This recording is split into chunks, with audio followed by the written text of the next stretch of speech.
আসসালামু আলাইকুম। ভিডিওটি না টেনে সম্পূর্ণ দেখুন। জায়গাটা একবার সুন্দর করে দিবে দিয়ে ওই হ্যাঁ নিচটা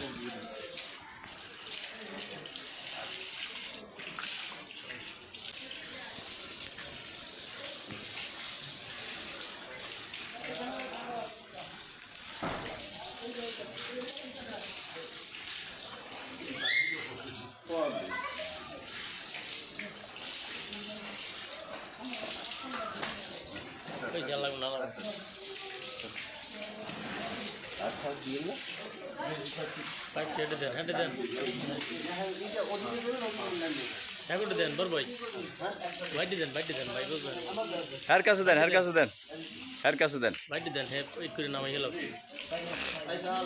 হুজুরের ফোন দেওয়ার ব্যবস্থা করেন ভাই। কষাইকে হ্যাঁ কষাই তিনজন, এই দুইজন আর একজন আইছে। হুজুরে তো বলছে হলে ইমাম সাহেবের বলছে ইমাম সাহেবরে আচ্ছা আমি যাইতেছি তো আগে আমার கூட দেওয়ার কথা না। গরুর গোসল করানো শেষ। এখানেই গরুর গোস কোটা হবে, তাই নিচের জায়গাটি পরিষ্কার করা হলো। ভিডিওটি ভালো লাগলে অবশ্যই শেয়ার করুন।